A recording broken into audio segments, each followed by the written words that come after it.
గట్టిగా దేవుని స్తుతిద్దాం, మరింత బిగ్గరగా దేవుని స్తుతిద్దాం. మొదటిగా తండ్రి అయిన దేవునికి రెండు చేతులు పైకెత్తి గట్టిగా చప్పట్లు కొట్టి కనపరుస్తాం, బిగ్గరగా. అలాగే ప్రేమతో ఆహ్వానించినటువంటి చల్లాయి దేవుని దాసురాలు, బహు బలమైన పరిచర్య చేస్తున్నటువంటి చెల్లికి లావణ్య గారికి నా ప్రత్యేకమైన హృదయపూర్వక వందనాలు తెలియజేస్తున్నాను. అలాగే ఎంతగానో సహకారులుగా ఉంటున్నటువంటి మొదటికి సొలొమోన్ అన్నకు కూడా నా ప్రత్యేకమైన వందనాలు. అలాగే వాయిద్యాలు వాయిస్తున్నటువంటి అన్నలకు కూడా నా ప్రత్యేకమైన వందనాలు. ఆయా ప్రాంతాల నుంచి, ఎక్కడి నుంచి, హైదరాబాద్ నుండి, ఖమ్మం నుండి, ఇంకా కర్ణాటక నుండి, ఇంకా చుట్టుపక్కల ప్రాంతాలు, అనేక ప్రాంతాల నుంచి వచ్చిన మీ అందరికి కూడా నా ప్రత్యేకమైన వందనాలు తెలియజేస్తున్నాను. హల్లెలూయా. గత సంవత్సరము 5వ వార్షికోత్సవానికి నేను రావడం జరిగింది. మళ్ళీ 6వ వార్షికోత్సవానికి కూడా దేవుని కృపను బట్టి, పరిశుద్ధాత్మ దేవుడు ప్రేరేపణ బట్టి మళ్ళీ మీ మధ్యకి రావడం జరిగింది. హల్లెలూయా. గత సంవత్సరం కన్నా ఈ సంవత్సరము చాలా మెరుగు, 7 రెట్లు దేవుడు అద్భుతంగా ఇక్కడ ఇంత చక్కని ఆరాధన జరిగించుకుంటూ ఉన్నాడు. హల్లెలూయా, హల్లెలూయా. దీని అంతటికీ కారణము మన శక్తో, జ్ఞానము, బలము, ధనము ఏది కాదు కానీ కేవలము దేవుని కృప. దీని వెనకాల ప్రార్థన శక్తి మాత్రమే. తన దాసురాలకి రేయి పగలు, ఒక స్త్రీగా కాకుండా నిజముగా ఒక స్త్రీ పరిగెత్తేటానికన్నా ఆమె అంతగా రెట్టింపు, ఇంకా ఏ విధంగా చెప్పాలో కూడా తెలియటం లేదు. అంత ప్రెజర్ను హృదయంలో పెట్టుకొని దేవుని పాదాల దగ్గర రేయనక పగలనక నిద్రను చంపుకొని అన్నిటినీ పక్కన పెట్టి మన కోసం ప్రార్థిస్తూ, మన క్షేమయోగాల నిమిత్తము ఏ ఆత్మ నశించిపోకూడదు, ఎవరు కూడా ఈ లోకంలో ఉండిపోకూడదు, ప్రభు రాకడికి అందరూ సిద్ధపరచబడాలనే ఒకే ఒక ఉద్దేశంతో ఎన్నో శ్రమలను ఎదుర్కొంటూ, ఇబ్బందులు ఎదుర్కొంటూ, తన అనుభవిస్తున్న శ్రమలు బయటికి తెలియకుండా మన ముఖంలో చిరునవ్వు చూడాలని ఎంతగానో ప్రయాసపడుతున్న ఆ సహోదరుని బట్టి ఒకసారి 2 చేతుల పైకెత్తి దేవుని నామమును మహిమపరుస్తాం. హల్లెలూయా, హల్లెలూయా. దేవుని బిడ్డలారా, ఒక వాక్యాన్ని నేను చదివి వినిపిస్తాను, దయచేసి మీరు జాగ్రత్త. పరిశుద్ధ గ్రంథం నుంచి ఒక మాట చదువుదాం. ఆదికాండము 35వ అధ్యాయం 1వ వచనము చదువునా. దేవుడు యాకోబుతో, నీవు లేచి బేతేలునకు వెళ్ళి అక్కడ నివసించి నీ సహోదరుడైన యాషావు ఎదుట నుండి నీవు పారిపోయినప్పుడు నీకు కనబడిన దేవునికి అక్కడ బలిపీఠమును కట్టమని చెప్పగా. చాలనా. హల్లెలూయా. దేవుడు ఎవరితో మాట్లాడుతున్నాడు? యాకోబుతో మాట్లాడతాడు. కొన్నిసార్లు మన దర్శనాన్ని మనం మర్చిపోతాం, దేవుడిచ్చినటువంటి కళను మర్చిపోతాం, దేవుడు చెప్పిన మాటను మర్చిపోతాం. మన బిజీ షెడ్యూల్ అయిపోతుంటది, ఆ మాట మర్చిపోతాం. ఒకప్పుడు బలమైన ప్రార్థన జీవితం కలిగిన వాళ్ళు ఈరోజు చల్లగారిపోయిన వాళ్ళు చాలా మంది ఉంటారు. ఒకప్పుడు చక్కని పరిచయం చేసిన వాళ్ళు ఈరోజు చల్లగారిపోయిన వాళ్ళు చాలా మంది ఉంటారు. ఒకప్పుడు దేశాన్ని వెళ్ళేటువంటి గొప్ప గొప్ప దేవుని పేరట ఎంతో మందికి సువార్త ప్రకటించిన వాళ్ళు ఈరోజు సైలెంట్ అయిపోయిన వాళ్ళు చాలా మంది ఉంటారు. కారణం ఏంటంటే దేవుడి దర్శనాన్ని మర్చిపోవడం, దేవుడిచ్చిన కళని మర్చిపోవడం, దేవుని మాటని మర్చిపోవడం, దేవుని చిత్తాన్ని వదిలిపెట్టి జీవించడం. ఇందులో మనకి కనబడుతున్న మరో వ్యక్తి ఎవరంటే యాకోబు. ఎవరండి? యాకోబు తన జీవితంలో దేవుడిచ్చిన కళను మర్చిపోయాడు, దేవుడిచ్చిన దర్శనాన్ని మర్చిపోయాడు. ఎందుకంటే తన అన్నయ్య అయినటువంటి యాసావు ఎదుట నుండి పారిపోయాడు. ఎందుకు పారిపోవాల్సి వచ్చింది? జ్యేష్ఠత్వాన్ని సంపాదించుకొని అన్న కోపానికి ఉద్రేకుడు, అన్న కోపంతో ఉన్నప్పుడు, అన్న భయపెడుతూ ఉన్న అన్న మీద ఉన్న భయంతో పారిపోచ్చేసాడు. ఎందుకంటే అన్నకి చిక్కుడికే కూర పెట్టి ఏం చేసాడు చెప్పండి? జ్యేష్ఠత్వం లాక్కున్నాడు. తన తండ్రికి ఏం చేశాడు? స్వరము చూస్తే యాసావుది,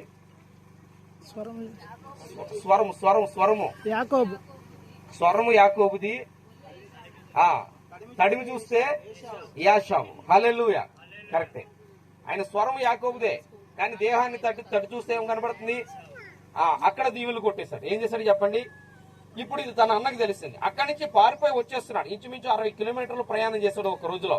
ఆ రాత్రి అక్కడ నిద్రపోతూ ఉన్నాడు. అక్కడ ఒక నిచ్చెన కనబడుతూ ఉన్నది. అక్కడ ఏం కనబడుతుంది చెప్పండి? కింద నుంచి పైకి ఒక నిచ్చెన, ఆ రాయి వేసుకుని ఉన్నాడు. చూడండి, 28-16 వచ్చంలో చెప్పబడిన రీతిగానే ఆ ప్లేస్ లో ఉన్నాడు. ఏ ప్లేస్ లో చదవండి ఒకసారి. యాకోబు నిద్ర లేచి, నిశ్చయముగా యెహోవా ఈ స్థలమందు ఉన్నాడు. గట్టిగా చెప్పలు కొట్టి దేవుని నామమునకు కనపడుతుంది. అందరూ 7 మార్లు చెప్పండి. నిశ్చయముగా యెహోవా ఈ స్థలమందు ఉన్నాడు. నిశ్చయముగా యెహోవా ఈ స్థలమందు ఉన్నాడు. నిశ్చయముగా యెహోవా ఈ స్థలమందు ఉన్నాడు. నిశ్చయముగా యెహోవా ఈ స్థలమందు ఉన్నాడు. నిశ్చయముగా యెహోవా ఈ స్థలమందు ఉన్నాడు. నిశ్చయముగా యెహోవా ఈ స్థలమందు ఉన్నాడు. 7వ మాట మీ పక్క వారికి సెకండ్ ఇచ్చి చెప్పండి. 7వ మాట సెకండ్ ఇచ్చి చెప్పండి. గట్టిగా పట్టుకొని చెప్పండి. అంటే ఎదురు పక్కవారంటే హల్లెలూయా. మీరు వారికి ఏం చేస్తున్నారు చెప్పండి. ఈ స్థలమందు యెహోవా ఉన్నాడు. యాకోబు మరిచిపోయాడు, కానీ మనం జ్ఞాపకం చేసుకుంటాం. హల్లెలూయా. మనం మరిచిపోయేవారుగా ఉండొద్దు. దర్శనం వదిలిపెట్టేవారుగా ఉండొద్దు. కళలు మరిచిపోయేవారుగా ఉండొద్దు. దేవుని పిలుపును వదిలిపెట్టేవారుగా ఉండొద్దు. దేవుడు మనకు అప్పగించిన పనిని పక్కన పెట్టి జీవించేవారుగా ఉండదు. బిజీ షెడ్యూలే. వెళ్ళిపోయాడు మామ దగ్గరికి, సంపాదన మొదలు పెట్టాడు, వివాహాలు చేసుకున్నాడు, పిల్లలకి అన్నాడు. జీవితం అంతా అలా గడిచిపోతుంది. ఏది మర్చిపోయి చెప్పండి. ఒకానొక దినాన్న, ఒకానొక సమయాన్న, ఒకానొక రాత్ర ఒక కొండ పైన బేతేలు ఆ ప్రాంతం పైన నేను నిద్రపోతే తలగడగా ఒక రాయి పెట్టుకుని ఉంటే అక్కడ నాకు ఒక దర్శనం వచ్చింది, కళ వచ్చింది. కింద నుండి పైకి ఒక నిచ్చెన కనబడుతూ ఉన్నది. అది ఎవరో కాదు, యేసుక్రీస్తు. ఇదంతా తెలిసి కూడా మర్చిపోయాడు. మర్చిపోయాడా లేదా? అంత మర్చిపోయి తన జీవితంలో ముందుకు సాగిపోతున్నాడు. అప్పుడు ఎలాంటి పరిస్థితులు ఎదుర్కోవాల్సి వచ్చిందంటే, ఎవరైనా దర్శనాన్ని మర్చిపోతే ఎదుర్కోవాల్సిన ప్రతి పరిస్థితులను ఈ రోజు మీకు జ్ఞాపకం చేస్తాను. గుర్తుపెట్టుకోండి. ఎలాంటి పరిస్థితుల్లో దేవుడు మాట్లాడాడంటే, దేవుని బిడ్డలారా చూడండి, తన యొక్క ఒక కుమార్తె దీనా అన్నలకి చెప్పకుండా, తండ్రికి చెప్పకుండా ఎక్కడికి వెళ్ళింది? ఆ పట్టణముని షెకెం అనే పట్టణము చూద్దామని, ఆ అందమైన పట్టణం చూద్దామని బయటకు వెళ్ళింది. అదే షెకెం, ఆ దేశాన్ని వెళ్ళినటువంటి హామోర్ కుమారుడైనటువంటి షెకెం ఏం చేశాడంటే, నడి రోడ్డులో బజారులో ఆమెను మానభంగం చేశాడు. ఏం చేశాడు చెప్పండి? ఆమెను పాడు చేశాడు. ఈ విషయం ఎవరు తెలిసింది? నేరుగా తండ్రికి తెలిసింది. తండ్రి ఏడుస్తూ ఉన్నాడు. ఏంటి, ఒక్కగానో ఒక కుమార్తె ఇలాంటి పరిస్థితి ఇలా జరిగింది అని చెప్పి ఒంటరిగా ఏడుస్తున్నాడు. తన అన్నలు పొలం నుంచి వచ్చారు. తన అన్నలకి ఈ విషయం తెలిసింది. ఆ తర్వాత ఆ వ్యక్తి తన మీద మనసు పడి తనను వివాహం చేసుకుంటానన్నాడు. ఆ వివాహం కోసము మరలా వాళ్ళు కాలబేరానికి వస్తే వీళ్ళన్నారు, ఏం చేయాలి? శుద్ధి చేస్తేనే గాని ఏమవుదు, వీళ్ళకి పెళ్లిళ్ళు జరగవు ఇజ్రాయేల్. కాబట్టి నేను ఇస్తాం, అయితే మీరు ఈ పని చేయాలన్నప్పుడు వాళ్ళనందరూ కూడా పని చేసిన తర్వాత ఈ దీన అన్నలైనటువంటి వాళ్ళిద్దరూ ఏం చేశారు తెలుసా? కత్తులు తీసుకుని పట్టణం మీద పడి మొత్తం ఒక్క మగోడిని లేకుండా చంపేశారు. ఒక్క మగోడిని కూడా అసలు పట్టణంలో లేకుండా చంపేశారు. ఇది తర్వాత మళ్ళీ తన తండ్రికి తెలిసింది. ఇంత పని చేశారు, ఇంత ఆగొట్టున్నా అంటే యాకోబు కన్నా 11 మంది కుమారులు కూడా యాకోబు మాట వినేవారు, కానీ 11 మంది అదుపు లేకుండా బ్రతికారు, మాట వినకుండా బ్రతికారు. పేరుకి చాలా మంది తల్లిదండ్రులు పిల్లలు పుడతారు, కానీ తల్లిదండ్రుల మాట వినరు, తల్లిదండ్రులు చెప్పింది వినరు, తల్లిదండ్రులు చెప్పిన రీతిగా బ్రతకరు. అలాగే యాకోబు కుమారులు కూడా తల్లిదండ్రులు చెప్పినట్టుగా, తండ్రి చెప్పినట్టుగా వినలేదు, అదుపులో లేరు, మాట వినలేదు. వాళ్ళు చేసిన పనికి తలబట్టుకున్నారు. 1 కుమార్తె పాడైపోయింది, 2 ఆ కొడుకు హంతకులు అయిపోయినారు, పట్నం మొత్తం మగవాళ్ళందరినీ చంపేశారు. ఏంటి పరిస్థితి అని ఏడుస్తూ ఉన్న సమయంలో దేవుడు గుర్తు చేశాడు, నువ్వు నీ అన్న ఇంటి నుంచి పారిపోయినప్పుడు, నీ అన్న కోసం నువ్వు భయపడి పరిగెట్టినప్పుడు నేను కనబడిన చోటు నువ్వు మర్చిపోయావని దేవుడు గుర్తు చేశాడు. కొన్నిసార్లు దేవుడు మనకి ప్రత్యక్షత ద్వారా గుర్తు చేస్తాడు, దేవుని దోసరాల ద్వారా, దేవుని దోసుల ద్వారా గుర్తు చేస్తూ ఉంటాడు, పిలుస్తూ ఉంటాడు. చాలా మంది ఏం చేస్తారంటే ఆ పిలుపుని నిర్లక్ష్య పెట్టి శ్రమలకి దొరికేస్తూ ఉంటారు, కష్టాలకు దొరికేస్తూ ఉంటారు. మాకే ఎందుకు ఈ కష్టాలు రావాలి? చాలా మంది తేలికపాటి ప్రార్థనలు చేయించుకుంటారు. అంటే ఏదో దైవజనుడు చేయిస్తేనో దైవజనులు చేయిస్తేనే కార్యం లేదు. మనం పడవలసిన సమయంలో కష్టపడాల్సిందే. హల్లెలూయా. యేసు ప్రభువారు ఈ భూమి మీద జీవించినప్పుడు ప్రభువారు ఎక్కడుంటే ప్రజలు అక్కడికి వెళ్ళేవారు. యేసు ప్రభువారు ఎక్కడుంటే ప్రజలు అక్కడికి, ఆయన కొండ మీద ఉంటే కొండ మీద, గలిలీలు ఉంటే గలిలీలో, గెరసీన్లు ఉంటే గెరసీన్లో, గిన్నెస్ సరస్సు ఆ తీరన్న ఉంటే తీరన్న, బెతానీలు ఉంటే బెతానీలో, కపెర్నహూములు ఉంటే కపెర్నహూములో, ప్రభువారు ఎక్కడుంటే అక్కడికి పరిగెత్తారు. కొండ మీద 3 రోజులు ప్రార్థన చేస్తే కొండ మీద ఉన్నారా, లేదంటే ఏసీ హాల్లో ఉన్నారా? వాళ్ళు ఏమన్నా చెప్పాలి. దేవుడు మనకి ఇప్పుడున్న వాతావరణాన్ని మంచిగా మార్చేశాడు. నిన్నటి దినాన్ని అయితే మేము ఏదో భయపడ్డాం, కానీ ఇప్పుడు వాతావరణం మొత్తం ఏమైపోయింది చెప్పండి? కూల్గా మారిపోయింది. ఇదే ప్రార్థన చేస్తాం. నిన్న సాయంత్రం వచ్చి మేము అందరం కలిసి చెప్తున్నది ఏంటంటే, దేవుని బిడ్డారా, దేవుని మాట వినాలి, ఆయన ఆశ్రయించాలి. ఎవరిని ఆశ్రయించాలి చెప్పండి? ఆయన ఎక్కడుంటే మనం అక్కడికి వెళ్ళాలి. ఇప్పుడు తేనెటీగలు ఉన్నాయి, వికసించే పుష్పం ఎక్కడుంటే అక్కడికే తేనెటీగలు వెళ్తాయి. దేనికంటే అందులో ఉన్న మొదలన్నీ ఈ తేనెటీగ తీసుకోవాలి కాబట్టి. పుష్పం ఉన్న చోటకే తేనెటీగలు వెళ్తాయి, అలాగే దేవుడు ఉన్న చోటకే మనం వెళ్ళాలి. మనం ఏర్పరచుకొని అంటే నేను సేవ చేస్తున్నాను సీఎన్ కొండ, అది కాకినాడకి ఒక 30 కిలోమీటర్ దూరం ఉంటారు, రౌతులపూడి మండలంలో. ఈ సీఎన్ కొండ మీద సేవ చేసేటప్పుడు దేవుని బిడ్డలారా నన్నే ఒకే ఒక మాట ఏమనేవారంటే, తమ్ముడు ఊరు మధ్యలో కట్టిన చర్చిల్లోకి ఎవరు రావట్లేదు నాయన, నువ్వు ఎక్కడో కొండ మీద ఏదో చర్చి కడతానో షెడ్ కడతాను అంటున్నావు, అది అసలు ప్రజలు వచ్చేదేనా, అసలు నువ్వు ఆలోచన కరెక్టేనా, ఒకసారి ఆలోచించుకో అన్నారు. నన్ను చూసి ఎవరు రారన్నా, ఏసైని చూసి వస్తారని చెప్పారు. గట్టిగా చెప్పండి. హల్లెలూయా. మనుషులు మనం, మట్టి ముద్దలు మనం, కరిగిపోతాం మనం, కానీ దేవుడికి నిలబడితే ఎలాంటి ప్రాంతానికైనా ప్రజలు పరిగెత్తి రావాల్సిందే. హల్లెలూయా. ఎందుకంటే ఆ మధురాన్ని అనుభవించాలంటే ఎక్కడికి రావాలి? యేసయ్య దగ్గరికి రావాల్సిందే. ఆ రొట్టెలు తినాలంటే యేసయ్య దగ్గర రావాల్సిందే. ఆ చేపలు తినాలంటే యేసయ్య దగ్గర రావాల్సిందే. ఆ రక్తస్రావం పోవాలంటే యేసయ్య దగ్గర రావాల్సిందే. ఆ గుడ్డితనం పోవాలంటే యేసయ్య దగ్గర రావాల్సిందే. ఆ యొక్క కుష్ఠరోగం పోవాలంటే యేసయ్య దగ్గరికి రావాల్సిందే. ఆ పాపం పోవాలంటే యేసయ్య దగ్గరికి. ఆయన ఉన్న చోటకి వెళితే విడుదల పొందుకుంటావు. హల్లెలూయా. కానీ యాకోబు మరిచిపోయినాడు, కళను మర్చిపోయినాడు, దర్శనాన్ని మర్చిపోయాడు, దేవుని మర్చిపోయి బ్రతుకుతూ ఉన్నాడు. కుటుంబము బిజీ షెడ్యూల్ అయిపోయింది. దేవుని బిడ్డలారా, పరిస్థితులు ఎలా మారిపోతుంది చూడండి. అదే చూడండి, ఆదికాండము 35:8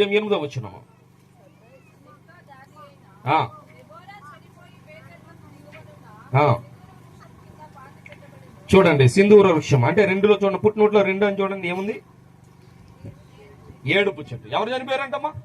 ఎవరు చనిపోయారు? ఎవరికి? యాకోబుకి ఏమవుతుంది? దాది, తల్లి తర్వాత తల్లి. ఎవరు? రెబకా తన దగ్గర లేదు. తల్లిగా ఎవరున్నారు యాకోబుకి? ఈ దెబోరా ఉన్నది. ఈ దెబోరాయే పెద్ద దిక్కు ఎవరికి? యాకోబుకి. ఈ పెద్ద దిక్కు కూడా లేకుండా పోయింది. కొందరు జీవితాలు అలాగే మారిపోతుంటాయి. ఎవరో ఆధారం ఉంటారనుకుంటే ఆ వాళ్ళే కనుమరుగైపోతూ ఉంటారు. నిజంగా చాలా బాధలు అనుభవిస్తుంటారు. ఈ దెబోరా తల్లిగా ప్రతిదీ, కుమారుడు కాబట్టి అన్ని చూసుకునేది. ఆమె చనిపోతే ఏడుపు చెట్టు అంట. ఎంత ఏడ్చుంటాడో ఒకసారి ఆలోచించండి. రెబకా స్థానంలో వచ్చిన ఈమె దెబోరా. ఈమె తల్లిగా చూసుకునేవాడు. ఈ తల్లి చనిపోయింది. చాలా బాధపడ్డాడు. ఏడుపు చెట్టు అని ఎందుకు ఉందంటే ఏడ్చినాడు, చాలా దుఃఖపడినాడు. ఒక పక్క కుమారులు సరిగా మాట వినట్లేదు, కుమార్తె చెడిపోయింది, కుమార్తెను పాడు చేసేసారు. అన్ని విధాల యాకోబుకి ఏమైపోతుంది చెప్పండి? నెమ్మది లేదు, సమాధానం లేదు, ఒంటరి పోరాటము. నా సంతానం ఏంటి ఎలాగైపోయింది, నా బ్రతుకు ఏంటి ఎలాగైపోయింది, నా స్థితి ఏంటి ఎలాగైపోయిందని లోపల దుఃఖపడి బాధపడుతూ ఇదే బ్రతుకుతుంటే అదే సమయంలో ఎవరు చనిపోయారమ్మా? తన తల్లి దెబోరా చనిపోయింది. ఇంకా కిందకు చూసినట్లయితే చూడండి, 19 చదవమ్మా. అట్లు రాహేలు, మరలా ఒక మరణం. మరలా ఏం జరిగింది? మరలా ఇంకొక మరణం. ఎవరది? ఎవరు? ఈ రాహేలు కోసమే 14 సంవత్సరాలు ఏం చేశాడు? కొలువు చేశాడు. ఎంత ప్రాణంగా ప్రేమించాడు. ఎందుకంటే రాహేలు ఎవరిలాగా ఉంటదంటే తన తల్లి అయిన రెబెకాలాగా ఉంటది. కనబడగానే ఆమె దగ్గరికి వెళ్ళి ముద్దు పెట్టింది. ఎందుకంటే తల్లి రూపం కనబడింది ఆమెలో. మేనత్త పోలిక. ఎవరి పోలిక? మేనత్త. రాహేలు పోలిక ఎవరిదమ్మా? మేనత్త పోలిక. అందుకని ఆమెను ఇష్టపడ్డాడు. అరే నా తల్లిలాగా ఉందని ఇష్టపడ్డాడు. మా అమ్మే. ఎందుకంటే యాకోబుకి తల్లితో మంచి బాండింగ్ ఉండేది. యాసవ్ అయితే బయటకు వెళ్ళి కష్టపడి వచ్చేవాడు, కానీ యాకోబు మాత్రం తల్లి చండ బ్రతికినటువంటి వాడు. అందుకని ఆ ప్రాంతానికి వచ్చిన తర్వాత రెబెకాని రాహేలు చూడగానే సేమ్ రెబెకాలా కనపడి, తన మేనత్తో పోలికలో కనపడేసరికి వెళ్ళి ముద్దు పెట్టుకుని ఆమెను ఇష్టపడ్డాడు. ప్రాణానికి ప్రాణంగా ప్రేమించాడు. ఎంత ప్రాణంగా ప్రేమించి 14 సంవత్సరాలు కొలువు తీసినా పెద్ద ఏమనిపించలేదు. కానీ ఈమె కూడా యాకోబుకి దక్కలేదు, చనిపోయింది. ప్రేమించింది కూడా ఏమైపోయింది? చేసుకున్న భార్య కూడా ఏమైపోయింది చెప్పండి? ఈమె చనిపోయింది. అసలు ఎలాంటి శ్రమలంటే ఒకసారి ఆలోచించేయండి. ఎందుకు ఇవన్నీ? దర్శనము మర్చిపోయినాడు, స్థలమును మర్చిపోయినాడు, దేవుని కలను మర్చిపోయాడు, దేవుని మాటను విడిచిపెట్టిన. ఒకదాని వెంట ఒకటి వెంటాడుతూ ఉన్నాయి. ఇంకా కిందకు చూసినట్లయితే చూడండి, 22 చదవమ్మా. ఇజ్రాయేలు దేశంలో నివసించుచూ ఉన్నప్పుడు రూబేను వెళ్ళి, చూడండి ఇది ఎంత ఘోరమో చూడండి. పెద్ద కొడుకు ఏం చేశాడంట? యాకోబు పెద్ద కొడుకు ఏం చేశాడమ్మా? తన పినతల్లిని, యాకోబు భార్య అని పినతల్లిని ఏం చేశాడు? పాడు చేశాడండి. ఈ విషయం చెవిన పడింది. అసలు కొడుకు ఇలాంటి పని చేసేసరికి మాటలు లేవు, ఏం మాట్లాడాలో కూడా తెలియట్లేదు. ఏంటి ఇంత ఘోరంగా ఇలాంటి పని చేశాడని చెప్పి. పెద్ద కొడుకు. ఎవరైనా ఇంట్లో పెద్దోడు మంచి మార్గంలో వెళ్తే వెనకాల ఉన్న వాళ్ళందరూ కూడా మంచి మార్గం కనపడుతుంది. పెద్దోడు కనుక స్థిరం లేకపోతే, పెద్ద ఆమె కనుక సరైన స్థిరం లేకపోతే ఆ ఇంట్లో తర్వాత వాళ్ళకి కూడా ఇబ్బందులు పాలవ్వాల్సి వస్తుంది. ఎప్పుడైనా సరే, ఎవరైనా సరే, ఏ ఇంట్లో అయినా సరే, మొదటి వారు పర్ఫెక్ట్ వెళ్తే రెండో వాళ్ళకి తర్వాత ఉన్న వాళ్ళ లైఫ్ బాగుంటుంది. మొదటి వారు స్థిరత్వం లేకుండా లోకంలో కలిసిపోరంటే ఆ తర్వాత వాళ్ళు కూడా చాలా మంది, అందరూ కాదు, చాలా వరకు ఆ కుటుంబాల్లో చాలా ఇబ్బందులు ఎదుర్కోవాల్సి వస్తుంది. మొదటోడు చేసిన పని ఏంటో తెలుసా? స్వయంగా తల్లి వరుస కలిగినటువంటి ఆమెతో శయనించాడు. ఈ విషయం యాకోబుకు తెలిసింది. ఒకటి కుమార్తె ఏమైపోయింది? చెడిపోయింది. రెండవదిగా కొడుకులు నరహంతకులు అయిపోయినారు. మూడవదిగా తల్లి దెబోరా చనిపోయింది. నాలుగవదిగా ప్రాణానికి ప్రాణంగా ప్రేమించిన రాహేలు చనిపోయింది. ఐదవదిగా కొడుకు, ఇంట్లో పెద్ద కొడుకు ఏం చేశాడు? స్వయాన తల్లితో పాపం చేశాడు. ఎంత బాధాకరమైనటువంటి సంఘటనలు యాకోబు జీవితంలోకి వచ్చేసినాయి ఒకసారి ఆలోచన చేయండి. ఎందుకు ఈ శ్రమలు, ఎందుకు ఈ కష్టం అంటే దేవుణ్ణి ఆశ్రయించకుండా. ఎవరిని ఆశ్రయించకుండా చెప్పండి? దేవుణ్ణి ఆశ్రయించకుండా తన జ్ఞానంతో వెళ్దాం అనుకున్నాడు, తన ఆలోచనలతో వెళ్దాం అనుకున్నాడు, తన బ్రతుకులో ఇదే శాశ్వతం అనుకున్నాడు, నా ఆలోచనలతో నేను ఏదైనా చేయగలను అనుకున్నాడు. కానీ శ్రమల్ని జయించలేకపోతున్నాడు, కష్టాలను జయించలేక. కానీ దేవుడు మాట ఇచ్చినాడు, మరలా నువ్వు వెళుతున్న దేశం నుంచి నేను సంతోషంగా తీసుకొస్తానని. ఆ మాట కోసం యాకోబుని దేవుడు గైడ్ చేస్తూ ఉన్నాడు. దేవుడు ఎప్పటికప్పుడు యాకోబు దగ్గరికి వస్తూ ఉన్నాడు. ఇంకో విషయాన్ని చెప్పమంటారా? చూడండి, ఇంకొక వచనం చదవండి. ఆదికాండం 35:28 వచనం.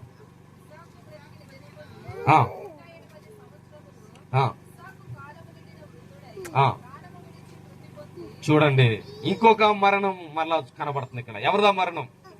ఎవరిదమ్మా? తండ్రి మరణం, ఇస్సాకు మరణం. ఇస్సాకును కూడా మంచిగా చూసుకునే యోగ్యత ఎవరికి లేదు? ఇస్సాకును కూడా మంచిగా చూసుకునే యోగ్యత ఎవరికి లేదు చెప్పండి?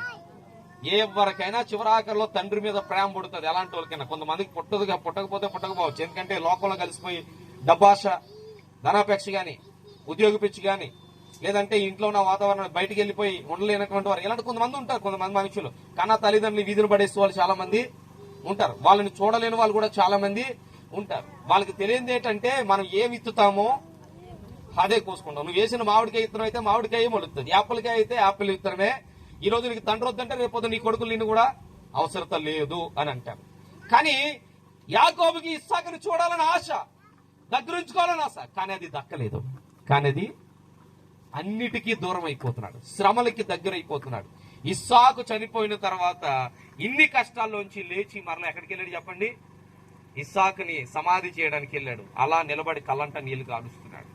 తండ్రితో చెప్పుకోవడానికి తండ్రి లేడు, తల్లితో చెప్పుకోవడానికి తల్లి లేదు. ఎవరితోనైనా కష్టాన్ని పంచుకుందామంటే ఎవరు కనబడట్లేదు. దేవుడు మాట్లాడతాడు, యాకోబు నువ్వు వెళ్ళిపోయావో చూడు నీ అన్న దగ్గర నుంచి, ఆ ప్లేస్ కి మరలా నువ్వు ఎక్కడా? బేతేలు. ఎక్కడికి రావాలి? బేతేలు అనగా అర్థం ఏంటి? యెహోవా ఇల్లు, యెహోవా ఉండే పరిశుద్ధ స్థలము. ఆ స్థలములోకి మరలా నువ్వు అడుగు పెడితేనే, హల్లెలూయా, మరలా అడుగు పెట్టాల నువ్వు. ఆ స్థలంలోకి అడుగు పెడితేనే మరలా మార్గాలు దేవుడు సరళం చేస్తాడు. అందుకని ఎవరిని ఆశ్రయించాలి? అందుకనే చూడండి, కీర్తనకారుడు 46 కీర్తన మొదటి వచనము.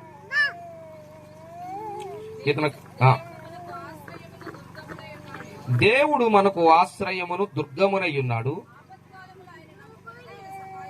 ఆపద కాలములో ఆయనను నమ్ముకొనదగిన సహాయకుడు. ఎప్పుడు మనకు సహాయం? ఎప్పుడు మనం ఏడిస్తే చాలా మంది ఏడుస్తారా?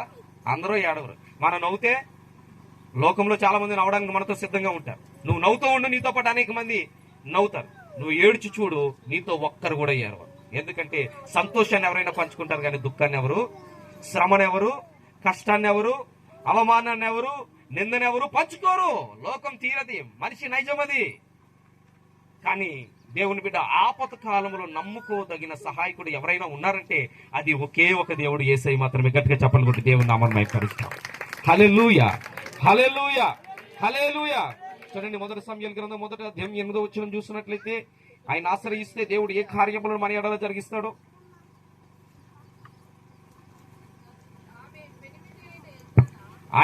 ఆమె పెనిమిటైన ఎల్కానా, అన్నా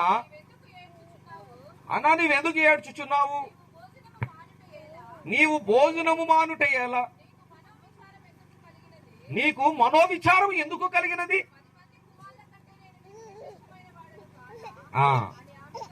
చూడండి, ఇక్కడ మనకు ఒక భర్త ఎల్కానా ఏమంటున్నాడు? అన్న చేయబట్టుకొని ఇలా చేయబట్టుకొని అంటాడు, ఎందుకు నువ్వు భోజనం చేయట్లేదు? ఎందుకు అలాగా విచారంగా ఉన్నావు? ఎందుకు అలా బాధపడుతున్నావు నువ్వు? నేను 10 మంది పిల్లలతో సమానం కాదా నీకు అని అంటున్నా. అన్నాడే కానీ 10 మంది పిల్లలు ఇవ్వగలుగుతాడా? మాట అయితే అన్నాడు కానీ 10 మంది పిల్లల్ని ఇవ్వగలుగుతాడా చెప్పండి? భర్తే ఇవ్వగలుగుతాడా? బైబిల్ తెలుస్తుంది. గర్భఫలము ఒకవేళ ఈరోజు ఎవరైనా గర్భఫలం లేకొచ్చా, లేదా మీ బంధువుల్లో, రక్త సంబంధులు, కుటుంబీకుల్లో మీరు ప్రార్థన చేయండి, నా దేవుడు వారి గర్భాన్ని తెరవబోతూ ఉన్నాడు. హల్లెలూయా. సంవత్సరాలు కావచ్చు, నెలలు కావచ్చు, రోజులు కావచ్చు, ఇక్కడ హన్నాను గుర్తు చేశాడంటే ఖచ్చితంగా మీరు ప్రార్థన చేయండి, తప్పకుండా గర్భం తెరవబడబోతున్నది. హల్లెలూయా, హల్లెలూయా. ఆపత్కాలములో ఎక్కడికి పరిగెత్తుకొచ్చింది? ఆమెకంటూ ఒక స్థలం ఉంది, సిలోహిం మందిరమునికి వెళ్ళింది. ఉదయం నుండి అలా ప్రార్థన చేస్తుంది. మధ్యాహ్నానికి ఆమె ముక్కులో నుంచి, నోటులో నుంచి అలా ఏడ్చి చెమటంతా కక్కుతుంటే దైవజనుడు అనుకున్నాడు, ఈమె ఏమైనా తాగొచ్చిందేమో, అంటే బయట కార్యక్రమం జరుగుతుంది, తాగొచ్చిందేమో అనుకుంటే, నిజంగా అలాగే కనుక ఇక్కడికి వచ్చిన వాళ్ళు ఎవరైనా మేము కనుక అలాగన్నామంటే మా మీద అసలు నన్ను కాకినాడ మళ్ళీ వెళ్ళిస్తారా చెప్పండి? ఏమో తాగొచ్చామంటే నన్ను పంపిస్తారా? పంపిరు. కానీ ఆ దైవజనుడు ఆమె ఎంత తగ్గించుకుని ఏమన్నది? ఏమన్నా ఏలినవాడా? నేను అట్లాంటిది అన్ని కాదు, నా పరిస్థితి ఇది. నా తోటి ఎవరంటారు ఆమె పెనినా, నా తోటి ఆమెకి ఎలకానికి 2 భార్యలు కదా ఆమె పిల్లలు కనింది. ఆమె ఏమో నన్ను ఇలా బాధ పెడుతుంది, ఆ బాధతో నేను ఇక్కడికి వచ్చి ప్రార్థన చేసుకుంటున్నాను, నా దుఃఖం ఇది. అందుకని కళ్ళకు కనపడ్డ వాళ్ళందరూ కూడా సంతోషంగా ఉన్నారనుకోకూడదు. గుండెలో అగ్ని పర్వతం లాంటి పరిస్థితులు చాలా మందికి ఉంటాయి. అలాంటి పరిస్థితులు అడిగిపెట్టి ఆమె ప్రార్థన చేస్తుంది ఆ స్థలంలో. అప్పుడు ఆయన ఏమన్నాడు తెలుసా? వచ్చే కాలాన్ని, ఋతుకాలానికి కల్లా నీ కడుపులో ఎవరుంటారు చెప్పు, నీ చేతిలో ఎవరుంటారు చెప్పు? చక్కని శిశువు ఉంటాడు. ఆమె మొక్కుబడి ఏంటో తెలుసా? పుట్టబోయినటువంటి మొదటి కుమారుని తీసుకొచ్చి దేవుని మందిరంలో పెడతాను. గట్టిగా చప్పలు కొట్టి దేవుని నామమును కనపరిచి హల్లెలూయా, హల్లెలూయా. మొదటిది ఎప్పుడు కూడా ఎవరికి ఇవ్వాలి చెప్పండి? ప్రథమ ఫలం ఎవరిది? పట్టుకొచ్చి దేవునికి ఇవ్వాలి. అది పిల్లలైనా, మనకి దేవుడు ఏది ఇచ్చినా. మా చర్చిలో ఒక అబ్బాయికి SRMTలో కాకినాడలో జాబ్ వచ్చింది. చాలా జాబ్ లేదని ప్రార్థన చేస్తే SRMTలో జాబ్ వచ్చింది. జాబ్ రాగానే వాడు ఏం చేశాడు?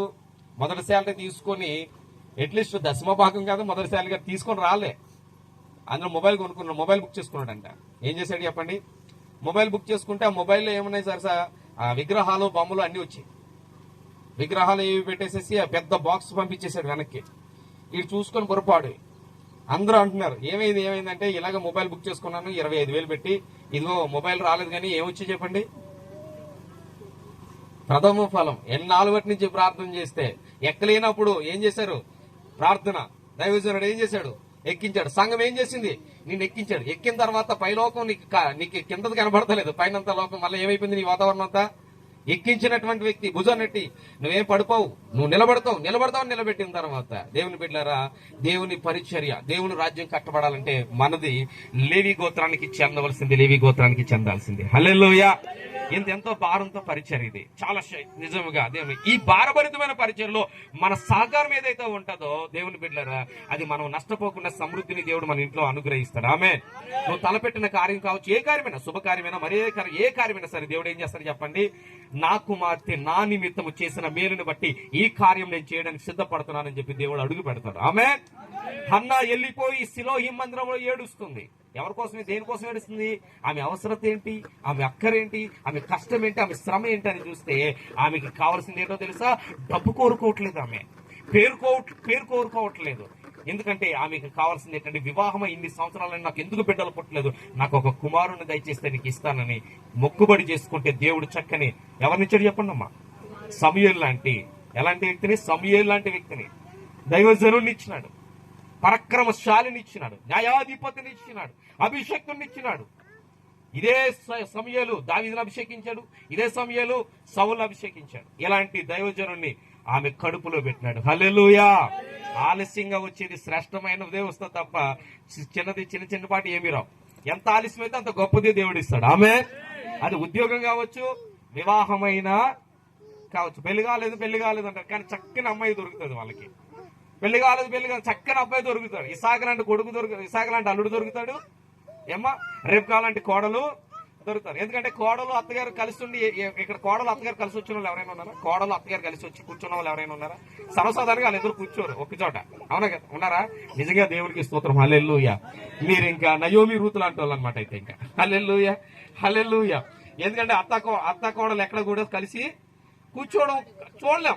ఎవరో ఉంటారు, కూర్చోవడం చూడలేం. దేవుని బిడ్డలారా, అలాంటి వారిని దేవుడు ఆలస్యంగానే సరే మీకు ఇచ్చునుగాక. ఎవరిని ఆశ్రయించాలి? ఎవరిని ఆశ్రయిస్తే దొరుకుతుంది ఇది?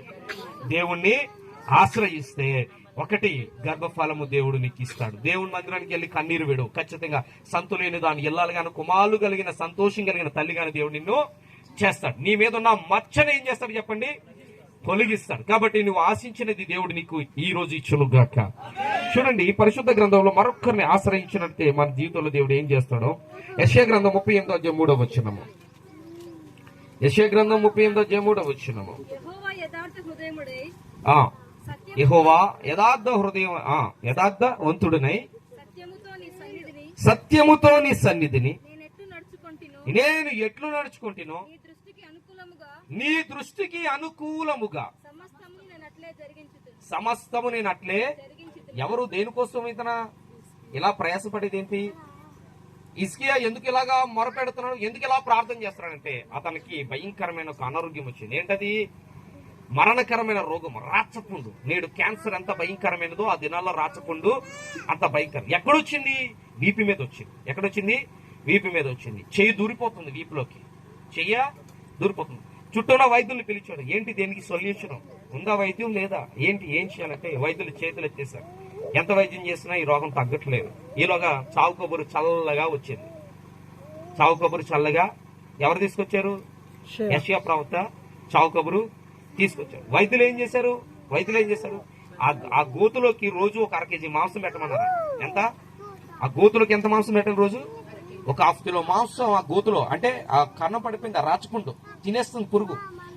ఆ పురుగు ఏం చేస్తుందంటే ఆ మాంసం తిని శరీరాన్ని వదిలిపెడతాయని ఆ మాంసం వేస్తున్నారు. ఎంత బాధాకరమైన భయంకరమైన రోగంతో ఒక రాజు బాధపడుతూ ఉన్నాడు.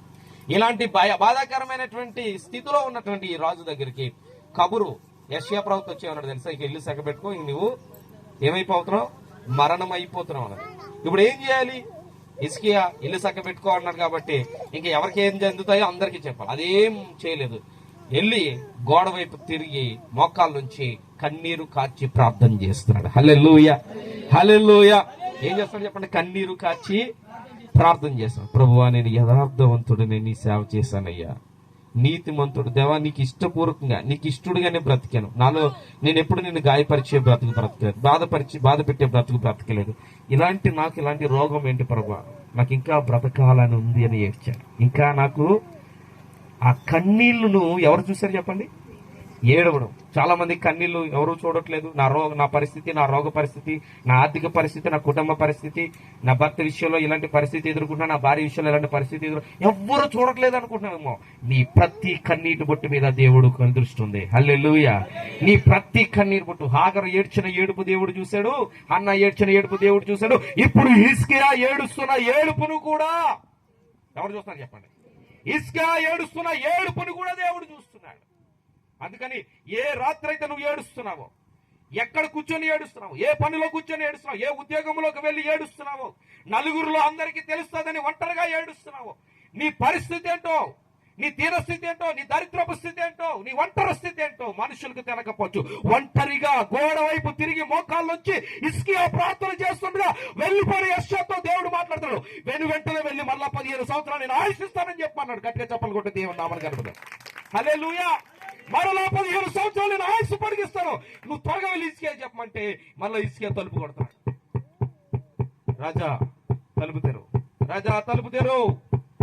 యెషయా స్వరం వినబడేసరికి ప్రార్థనలోంచి వెళ్ళి తెరిచి రండి లోపలికంటే నా దేవుడు నీతో ఒక మాట చెప్పమన్నాడు. నీకు మరలా 15 సంవత్సరాల ఆయుష్ను పొడిగించబోతున్నాడు దేవుడు.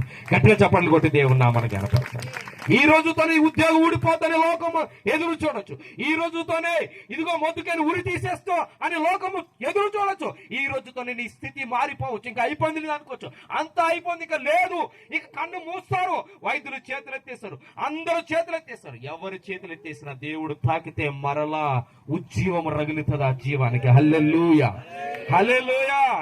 నలిగిన హృదయాలు ఉజ్జీవింపచేయు దేవుడు, ఎండిన ఎడారి భూముల్లో జీవ జలాలు లేపే దేవుడు నా దేవుడు.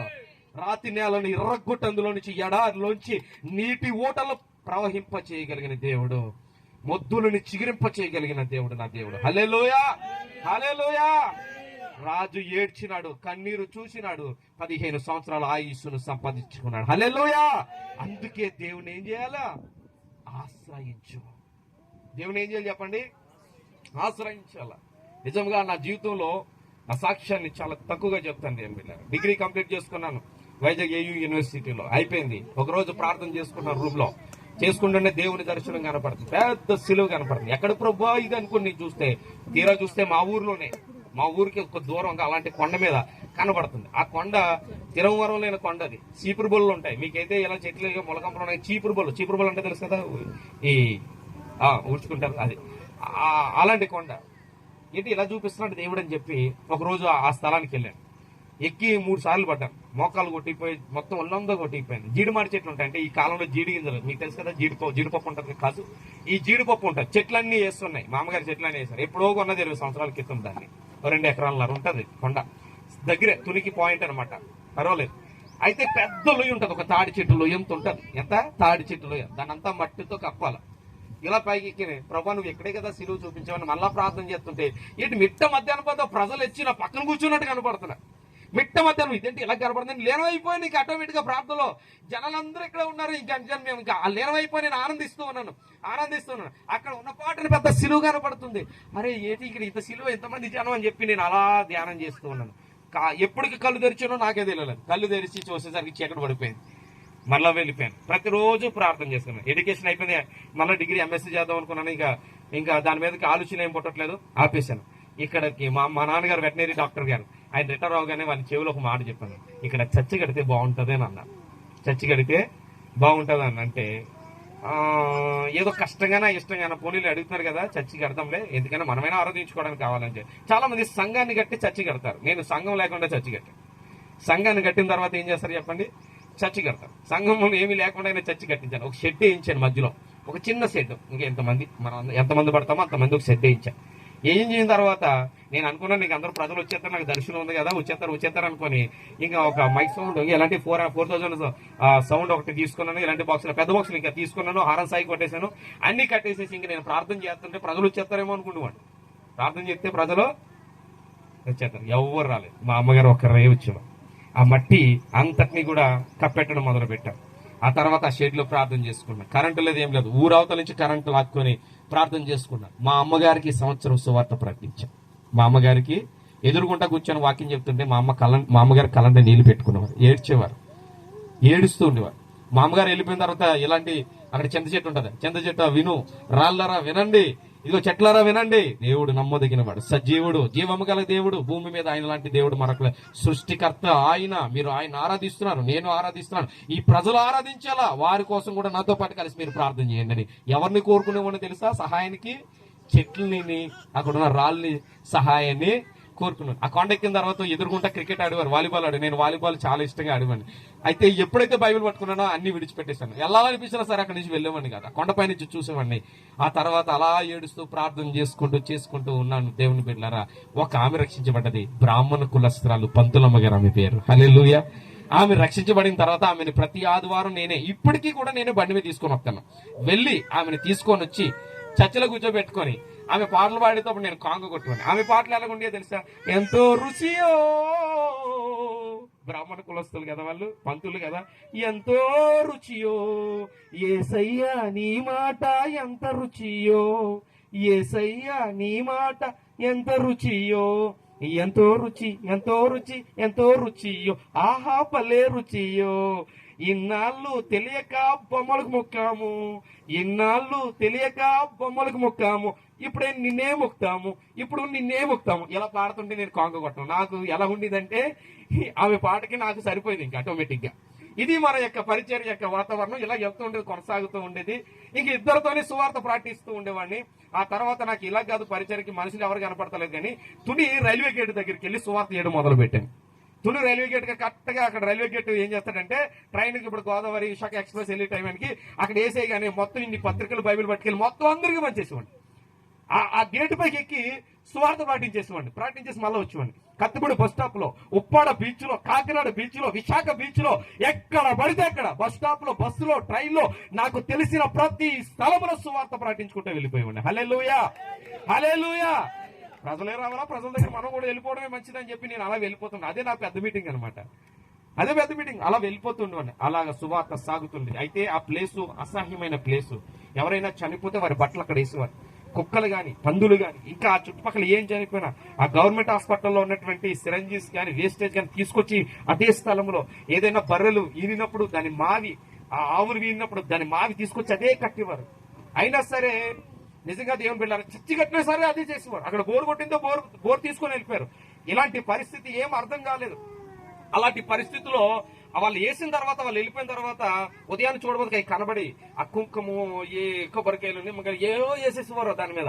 అవన్నీ నేను ఏం చేసుకోనంటే ఒక సంచి తీసుకొని దాన్ని మూట కట్టి దూరంగా పారేసుకోండి. చచ్చి ముందు ఏమి ఉంచేవాడిని కాదు. చచ్చి శుభ్రం చేసుకున్నా, కొండ శుభ్రం చేసుకునేవాడిని. తర్వాత దేవుడు దర్శనం మేరకు సిలువు కట్టడానికి కృప చూపించాడు. కింద నుంచి పైకి ఒక 120 మెట్లు కట్టడానికి కృప చూపించాడు. జేసీబీతో మొత్తం ఒక ఎకరం వరకు పైన గ్రౌండ్ చేయడానికి కృప చూపించాడు. కింద ఒక అరెకరం వరకు గ్రౌండ్ చేయడానికి దేవుడు కృప చూపించాడు. ఇప్పుడు ప్రతి సంవత్సరం 21 రోజులు ఉపవాస ప్రార్థనలు జరుగుతాయి. తైలాభిషేక తర్వాత సత్యాన్వేషణ జరుగుతుంది. సిలువు పండుగ కూడా జరుగుతుంది. ప్రజలు అనేక మంది ఇప్పుడు వెతుక్కుంటారు. ఒకానొకప్పుడు ఒక్కరు కూడా దాని వైపు చూడలేదు. ఇప్పుడు దేవుడు అక్కడ ఉన్నాడని చెప్పి ప్రజలు పరిగెత్తుకొని వస్తున్నారు. గట్టిగా చెప్పలు కొట్టి దేవుడు. అయితే జరిగిన సందర్భం ఏంటంటే అదే దగ్గరలో ఉన్నటువంటి ఒక విగ్రహం పడగొట్టేశారు. మా చర్చి బిలీవర్ ఒక అబ్బాయి ఏం చేశారంటే విగ్రహం పడగొట్టేశారు. అది ఏమైనా సరే నా మీదకి డైవర్ట్ చేసి నన్ను స్టేషన్లో వేసి ఆ కేసు నా మీద వేశారని చాలా మంది ప్రయత్నం చేశారు. ఆ రోజు ఎవరు నాకు సహాయం లేరు. చాలా బాధపడ్డాను. 2 బెటాలియన్ పోలీసులు కాకినాడ నుంచి వచ్చి ఆ వ్యానులు బయట పెట్టి, ఆ తర్వాత చాలా మంది బుల్లెట్స్ మీద వచ్చి మతోన్మాదులు చాలా మంది చర్చి ముందు రౌండ్లు వేస్తూ ఉండేవారు. నన్ను ఒక్కరిని బంధించేశారు. మొత్తం అందరూ పోలీసులు వచ్చి నన్ను బంధించేశారు.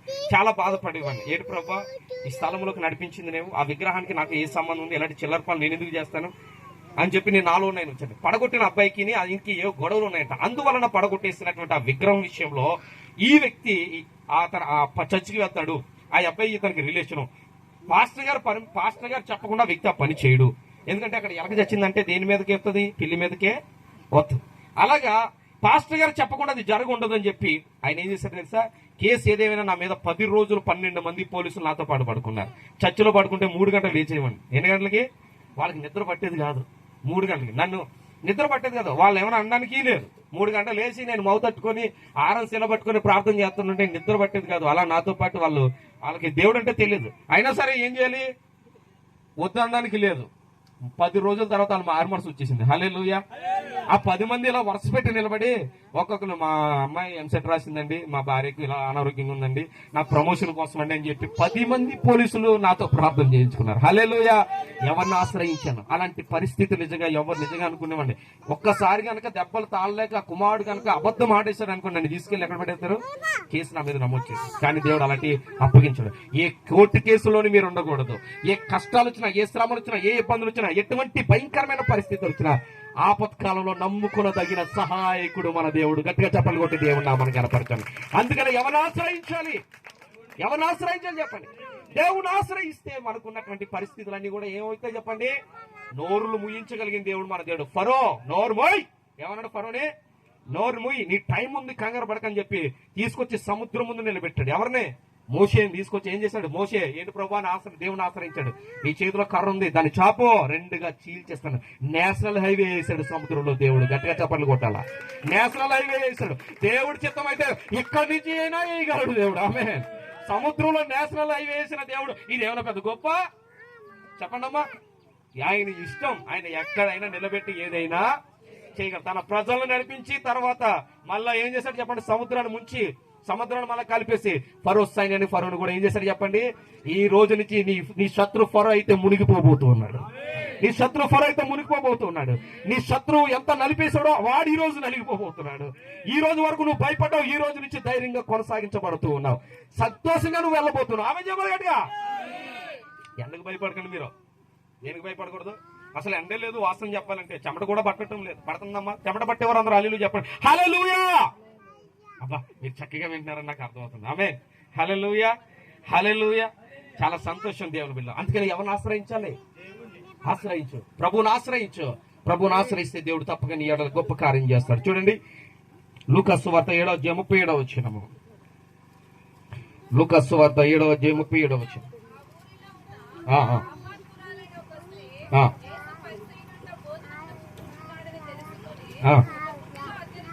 ఒక బుడ్డిలో అత్తరు తీసుకొని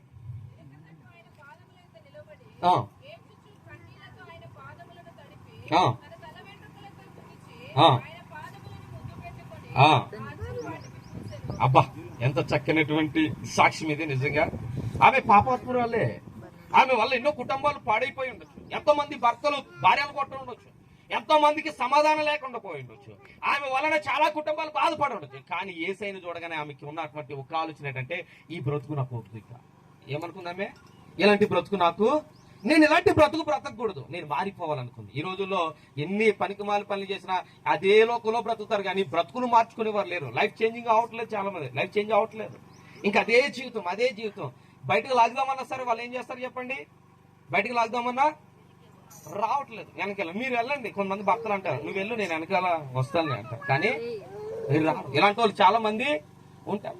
మా చర్చిలో ఒక ఆమెకి బాప్తీసం, కొంతమంది ఏంటంటే బాప్తీసం ఇస్తాం కదా, ఒక ఆమె రక్షించబడ్డది. అన్ని రాళ్ళు పాపం, ఇందాక చెల్లి చెప్తుంది కదా సాక్ష్యం, ఏమని మేము హిందువులు అంటుంది కదా, అలాగే ఒక ఆమె రక్షించబడ్డది. ఆమె 21 ఉపవాస ప్రార్థనలో బాప్తీసం ఇస్తున్నాను. బాప్తీసం ఇచ్చేటప్పుడు ఇంటికాడ భర్త చెప్పండి, మీ ఆవిడ మతం మారిపోయిందిరా అన్నాడంట. మీ ఆవిడ మతం మారిపోయిందన్న అంటేనే వాడు వెళ్ళి తాగేసి వచ్చాడంట. ప్యాకెట్లు ఏం చేసుకున్నాడు, తాగేసి 4 ప్యాకెట్లు మళ్ళా లుంగిలు కట్టుకుని వచ్చాడంట. ఈమెకి ఆ విషయం తెలిసిపోయింది, మీ ఆయన నీ మీద తాగేసుకున్నాడు, నువ్వు ఎప్పుడు ఇంట్లోకి అడిగి పెడితే అప్పుడు నీకు పడుతుంది. ఈయన ఏం చేసింది చెప్పండి, బాప్తీసము పాస్టర్ గారి దగ్గరికి వెళ్ళి నిలబడి, ఏమ్మా అలా నిలబడ్డామని నా దగ్గరికి వచ్చింది. మేమున్నా నాతో పాటు. ఏమ్మా అంటే, పాస్టర్ గారు ఇలాగా సత్యనారాయణ ఇలాగ ఇబ్బంది పెడుతున్నాడండి, తాగేసుకున్నాడంట, వెళ్తే కొట్టేసిలా ఉన్నాడండి అన్నది. అప్పుడు నేను అన్నాను, లేదురేమో దేవుడు నీకు తోడు అంటాడు. దేవుడు నీకు తోడు ఉంటే నీకేముండదు, ఆయన మనసు మారుతుందో వెళ్ళంటే బైబిల్ పట్టుకుని గుండెల మీద తెల్ల డ్రెస్ చేసుకుని భయం కింద వెళ్ళిందంట. చాలా భయంగా వెళ్ళిందంట. ఎలాగానే వాడు ఇంట్లో చూశాడు, ఇలా తలుపు డోర్ కొట్టగానే ఇంట్లో చూసి ఆ కోపంతోనే బయటకు వస్తా కింద పడిపోయాడు. ఏమైపోయింది చెప్పండి, కింద పడిపోతే ముందున్న పళ్ళు ఏమైపోయింటే ఆ కురికేసుకోవడంతో రక్తం వచ్చేస్తుంది, మొహం అంతా ఏం చేస్తుంది చెప్పండి, రక్తం వచ్చే అయ్యో అంటే ఇప్పుడు ఏం చేసిందంటే, ఈమె భార్య ఏం చేసిందంటే ఆ తెల్ల చీరనే మొత్తం మూతు మీద పెట్టి ఏదోలాగే ఎత్తుకొని వెళ్ళి ఈ మంచం మీద పెట్టి ఆ మూతు మీద, అప్పటికే ఆడికి ఇంకా కోపం తగ్గట్లేదు, తాగిన తిమ్మలో ఇంకా పొల్లులో పెట్టుకుంటూ ఉన్నాడు. ఇంకా ఇలా ఏదో బొటనీలో ఉన్నట్టు నవ్వుతూ ఉంటుంటే, ఎందుకు ఏంటి అయ్యా ఏమైందంటే, ఆ మతం ఎందుకు తీసుకున్నావు, నువ్వు ఆ మతం ఎందుకు తీసుకున్నావు అంటుందంట. తెలుసు తెలియక ఈసారి తీసుకున్నావు కానీ ఎప్పుడు తీసుకున్నావు అన్నదంట. మన బాప్తిసం ఒకసారి ఇస్తాం, 100 సార్లు, అవునా కదా? ఎన్నిసార్లు ఇస్తాం చెప్పండి, ఒకసారి ఇస్తాం కానీ 100 సార్లు. ఆమెకి ఆ ఆలోచన పుట్టించాడు దేవుడు, అందుకని ఎప్పుడు కూడా నా భర్త మారట్లేదండి, నా భార్య మాటలు, నా పిల్లల మాటలు మార్పు నీకు ఉంటే ఆటోమేటిక్గా అన్ని చేంజ్ అవుతాయి. హల్లెలూయా, ఆటోమేటిక్గా నీకు చేంజ్ అవుతాయి. ఎవరి పేరో చెప్పుకో, నువ్వు ప్రార్థన చేస్తే ప్రార్థన తగ్గట్టే ఇంట్లో వాతావరణం మారిపోతూ ఉంటది. హల్లెలూయా. అందుకని ఎవరిని ఆశ్రయించాలి, ఆ పాపను వదిలిపెట్టాలనుకుంది. ఆ ఊర్లో ఆమెకి చెడ్డ పేరు ఉంది, ఆ ఊర్లో ఆమెను ఎవరు పట్టించుకోరు. అందరు కూడా నలుగురు ఉన్న చోటకి ఆమె రాదు, ఆమె ఉన్న చోట నలుగురు వెళ్ళరు. ఎంత భయంకరమైన పేరు సంపాదించి ఎవరికి ఇష్టం లేని బ్రతుకుపడదు. కానీ యేసయ్యను చూడగానే తెగించి వచ్చి ఆయన పాదాలు పట్టుకుని అత్తరు మూసి కన్నీరు విడిచి ఆమె తల వెంట్రుకలు ఆయన పాదాలు కడుగుతూ ఏడుస్తున్నప్పుడు అందరూ అసహ్యంగా చూస్తారు ఆయన పాదాలు పట్టుకున్నాడు. కానీ యేసయ్య అన్నది ఏంటంటే, యేసయ్య అమ్మ అని పిలుపు తప్ప ఎవరిని కూడా వేరేగా పిలిచింది ఎక్కడ కూడా. వ్యభిచారంతో పట్టబడిన స్త్రీని అమ్మ అన్నాడు, ఏమినే అమ్మ అన్నాడు, కన్న తల్లిని అమ్మ అన్నాడు. ఆయన ప్రతి ఒక్కరిని పిలిచిన పిలిపేంటి చెప్పండి, అది యేసయ్య దగ్గర నేర్చుకోవాలి మనం ఎలా పిలవాలో. అమ్మా అని పిలిచాడు. ఆ పిలుపుకు నిజంగా ఎవ్వరు పిలవలేదు ఎప్పుడు కూడా అలాగే, ఎవరు కూడా అందరూ ఒక డబుల్ మీనింగ్ తో మాట్లాడారు ఆమెను గురించి, ద్వంద్వ మాటలు మాట్లాడారు. కానీ ఎప్పుడైతే అమ్మ అనితే ఇక ఏడుపు ఆగలేదు ఆమెకి. ఎప్పుడు కూడా ఎవరు పిలిచింది లేదు, అలా ఏడుస్తూ ఆయన పాదాలు కానీ ఆమె విస్తారమైన పాపాలు చేసే ఉండొచ్చు. ఆ విస్తార పాపాలకి తగ్గట్టు ఏడుస్తూ పాపాన్ని ఒప్పుకుంది. ఈ పాపాలను నేను కడిగి వేస్తున్నాను అన్నాడు దేవుడు. గట్టిగా చప్పట్లు కొట్టి దేవుని నామమున ఈ కొండ ప్రార్థనలో మన పాపాలు దేవుడు కడిగి వేయునుగాక, మన తప్పిదములు దేవుడు కడిగి వేయనుగాక, మన పొరపాట్లు దేవుడు కడిగి వేయనుగాక. మన నోటి మాటల్లో వల్ల ఎవరైనా గాయపడి ఉంటే ఆ మాటలను బట్టి దేవుడు వారికి క్షమాపణ కలిగి చేయునుగాక. ఆ స్త్రీ బ్రతుకు మారింది, ఆ స్త్రీ చరిత్ర మారింది, ఆ స్త్రీ జీవితం మారిపోయింది. ఎందుకో తెలుసా, ఆశ్రయించింది. ఎవరిని ఆశ్రయించింది?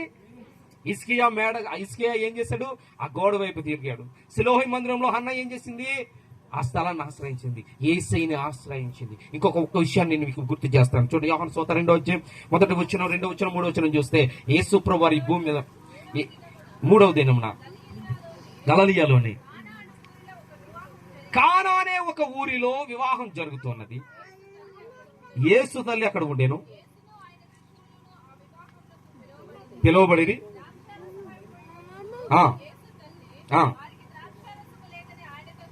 చెప్పగా చాలా ఏమి లేదని చెప్పారంటే యేసుప్రభు వారికి. చూడండి, వివాహం జరుగుతుంది, సడన్ గా మ్యారేజ్ ఏదో ఏర్పాటు చేసుకున్నారు, సడన్ గా మనం తెచ్చిన ఐటమ్స్ సాంబార్ వేస్తారు కదండి, సాంబార్ అయిపోయింది అనుకోండి, ఇప్పుడు ఏం చేస్తారు చెప్పండి? లాస్ట్ది ఉన్నది అనుకోండి, ఏం చేస్తారు? మళ్ళీ వేడి చేసి నీళ్లు కలిపి ఏదోలాగా మేనేజ్ చేయడానికి ప్లాన్ చేస్తారా లేదా? చేస్తారా లేదా? ఎందుకంటే మళ్ళీ గొడవలు ఎత్తుకొస్తే ఎవడో తాగేసి వచ్చాయంటారంటే ఇబ్బంది పెడేస్తారు. ఇంకా మ్యారేజ్లో చెప్పలేము, ఎవరిని ఆపలేము, ఇంకా అదొక విధానం అంతే. ఏం చేయాలో తెలియదు. పరిస్థితి ఎలా ఉందంటే ఇక్కడ మొత్తం అన్నీ అయిపోయాయి. ఇంకొక రెండు సార్లు ఈ కూర్చొని లేచే వాళ్ళు ఉన్నారు. ఏం చేయాలో అర్థం కావట్లేదు. ఈ వార్త ఎక్కడికి వచ్చింది, ఎవరి దగ్గరికి వచ్చింది చెప్పండి? అక్కడ ఉన్న నాయకులు వచ్చారు, నాయకుల దగ్గరికి వెళ్ళొచ్చు కదా. సార్, మా ఊరు నియోజకవర్గ ఎమ్మెల్యే గారు మీరే ఏదో చేయండి, మీరు చెప్తే క్యాంటీన్ నుంచి ఎవరికి తెస్తారని చెప్పొచ్చు కదా. వెళ్ళలేదు. అక్కడ ఉన్న ఊరి పెద్దలకు చెప్పారు. ఊరి పెద్దలు ఉన్నారు, అయ్యా పెద్దలారా మీరు ఇది వివాహం ఇలా జరుగుతుంది, మరి ఏదో చేయండి. కానీ ఎవరిని అడగలేదు. ఎవరిని అడిగారు చెప్పండి? వాళ్ళు యేసు క్రీస్తు దగ్గరికి వెళ్ళారు. ఎవరు ఏది చేయగలరో వాళ్ళ దగ్గరికే పరిగెత్తాలి. హల్లెలూయా. అన్ని చోట్ల పరిగెత్తరు వృధా. యేసు దగ్గరికి వస్తే మొత్తం అన్ని పనులు జరిగిపోతాయి. ఆమేన్. ఈ రోజు ఇక్కడ పరిగెత్తుకొచ్చారు, మీ పనులన్నీ కూడా దేవుడు చేయబోతున్నాడు. మీ శుభకార్యాలు ఘనంగా జరగబోతున్నాయి. మీకు చేతిలో ధనం లేకపోతే నా దేవుడు నీళ్ళని ద్రాక్షారసం చేయబోతున్నాడు. ఇప్పుడు అదే జరుగుతుంది మీ ఇంట్లో కూడా. ఆమేన్, ఆమేన్, ఆమేన్. హల్లెలూయా, హల్లెలూయా. వెళ్ళాడు. ఏంటి సంగతి? 6 రాతి బాణంలో నీళ్ళు ఏమన్నాడు? వేసిన తర్వాత తోడేసేసేయండి అన్నాడు. ఏమన్నాడు చెప్పండి? నీళ్ళు అయితే ఏం తాగుతారయ్యా అన్నాడు. ఎవడైనా అన్నాడు అలాగా? నీళ్ళు అయితే ఏమైనా తాగుతారయ్యా? ఎవడైనా నీళ్లు తాగుతారేట అన్నాడా లేదా? నీళ్ళేవి ముంచి తీస్తే ఏమవుతున్నాయి చెప్పండి? రొట్టె అది దేవుడి చేతిలో విరవబడితే ఏమవుతుంది చెప్పండి? ఏసే చేతిలో విరిసే కొద్ది ఏమవుతుంది చెప్పండి? నువ్వు దేవునికి అప్పగించుకుంటే నిన్ను విరిచి గొప్పవాడిగా చూపిస్తాడు, గొప్పదారిగా చూపిస్తాడు. అనేక మందికి ఉపయోగకరమైన పాత్రగా నిన్ను మార్చేస్తాడు. నీళ్ళని ద్రాక్షరసంగా మార్చి వివాహం ఘనంగా జరిగేలా చూశాడు. హల్లెలూయా. ఆ ద్రాక్షరసం తాగే వాళ్ళు అంటున్నారు, ముందేమో జబ్బు రసం ఇచ్చి ఇప్పుడేమో మంచి రసం ఇస్తున్నారు. ఎక్కడి నుంచి తెచ్చారని అడుగుతున్నారు. ఎక్కడి నుంచి తెచ్చారు? అది ఎక్కడి నుంచి తెచ్చారు చెప్పండి? యేసుప్రభు వారు ఏదైనా శ్రేష్టమైనది ఇస్తాడు, కానీ జబ్బు రసాలు అటు నిజంగా దేవుడు అద్భుతం చేయగలడు. ఆమేన్. నువ్వు నమ్మినట్లు అది కొండ ప్రార్థనలో నీ జీవితంలో అప్పుడు అద్భుతం జరిగిపోయినది. మీరు విశ్వసిస్తే అద్భుతం జరిగిపోయినది. మీరు తలపెట్టిన కార్యం ఆల్రెడీ జరుగుతూ ఉన్నది, జరిగిపోతుంది. ఇంకా మీకు మాట ఒకటే ప్రేయర్ అయిన తర్వాత వినపడతాయి అనమాట. హల్లెలూయా, హల్లెలూయా. ఆశ్రయించాలా. యాకోబు ఆశ్రయించకుండా జీవించాడు, కష్టాల పాలైపోయాడు. దేవుడిని వదిలిపెట్టకండి, ఆశ్రయించాలి. నిన్న ఈ ప్రేయర్స్ నిమిత్తం సిద్ధపడుతుండగా ఒకటి చెల్లి అమ్ములది స్కూటీ ప్యాచీ పడిపోయింది, పక్కన పెట్టేశాను. ఆ తర్వాత మన అన్న మధు అన్న వచ్చాడు. మధు అన్న బైక్ అది రాయల్ ఎన్ఫీల్డ్ బైక్, అది ప్యాచీ పడింది అన్న. ఆల్ సౌండ్ లేదు. అయినా రోడ్లు ఏమన్నా చిన్న మామూలు రోడ్లే కాదు, మంచి రోడ్లే, బాగానుంది రోడ్డు. ఇదేంటి అది కూడా పడిపోయిందంటే నాకు సౌండ్. ఇదేంటి ఒకదాని తర్వాత ఇప్పుడు ఏం చేయాలి? ఎవరిని ఆశ్రయించాలా? ఎవరిని ఆశ్రయించాలి చెప్పండి? దేవుడికి ప్రార్థన చేయగా దేవుడు ఆలోచించాడు. మొదనికి ఆల్రెడీ ఇక సొసైటీలో తిరుగుతాడు కాబట్టి మనోడు ఎవరిని పట్టుకొచ్చి ఏ పని చేయాలో చేసుకుంటాడు. ఒక్కొక్క పనికి ఒక్కొక్కరు ఆశ్రయించాల. బిడ్డ తల్లి ఒడిలోనే ఉండగలుగుతుంది. బిడ్డ ఎక్కడ ఉంటుంది చెప్పండి? తల్లినే ఆశ్రయిస్తుంది. అవునా కదా? రోగి వైద్యునే ఆశ్రయిస్తాడు. ఎండ బాగా ఉన్నప్పుడు చెట్టు ఇల్లు దేన్నో దాన్ని ఆశ్రయించాలి. అవునా కదా? భక్తుడు దేవుణ్ణి ఆశ్రయించాల. యాకోబు దేవుణ్ణి ఆశ్రయించకుండా బ్రతుకుదాం అనుకున్నాడు. కానీ యాకోబు జీవితం ఎలా మారిపోయింది? చెప్పండి? తన పరిస్థితులు అన్ని చేంజ్ అయిపోయినాయి, ఇబ్బందులు పాలైపోయాయి. అందుకని మరలా దేవుడు బేతేలుకి రమ్మన్నాడు. ఆఖరి స్థితి ఎలాగ మారిపోయిందంటే యాకోబుది నిశ్శబ్దమైపోయింది జీవితం. ఏమైపోయింది చెప్పండి? నిశ్శబ్దం అయిపోయింది. ఆఖరికి 12 మంది సంతానంలో ఒక కొడుకు కూడా తన దగ్గర లేకుండా పోయాడు. ఆ ఒక్క కొడుకు మీద ప్రేమ ఉంది. ఆ కొడుకు చనిపోయాడనే వార్త ఎవరు తీసుకొచ్చారు చెప్పండి? తన అన్నలు అందరూ తీసుకొచ్చి చచ్చిపోయాడు అన్నారు. అయితే ఆ వార్తను బట్టి ఇంక నా కొడుకు లేని బ్రతుకు నేనెందుకు బ్రతకాలని మంచాన్ని పడి అలాగే ఉండిపోయిన తర్వాత ఒక వార్త, చివరి వార్త ఏమని పడుతుందో సార్ చూద్దాం. ఆదికాండం 45:28 వచ్చినాము. ఆదికాండం 45:28 వచ్చినాము. ఇంతే ఏమన్నాడు యాకోబు? ఏమన్నాడు? ఇంతే చాలు. దేనికంట? నా కుమారుడైన యోసేపు ఇంకను బ్రతికి ఉన్నాడు, నేను చావక మునిపే. చూసారా ఎండింగ్ లైఫ్ దేవుడు ఎంత మంచి సంతోషాన్ని అనుగ్రహిస్తున్నాడు. మొదట్లో ఉన్న కష్టాలన్నీ చివరిలోకి వచ్చేసరికి యాకోబుకి ఏం చేశాడు? మార్చేశాడు. చాలా మంది అలా కష్టాలతోనే కన్ను మూస్తారు, శ్రమలతోనే కళ్ళు మూస్తారు. నా కొడుకు వచ్చి నన్ను చూసుకుంటాడు అనుకుంటాడు, నా కూతురు వచ్చి నన్ను చూసుకుంటాడు. వాళ్ళు రారు. వీళ్ళు మాత్రం ఇక్కడ ఏమైపోవాలి చెప్పండి? అలా పడిగాపులు కాస్తూ కళ్ళు తెరిచి చచ్చిపోతారు. కానీ దేవుడు తన భక్తుల యొక్క మొర ఆలకించేవాడు. తను ఆశ్రయించిన విడిచిపెట్టే దేవుడు కాదు.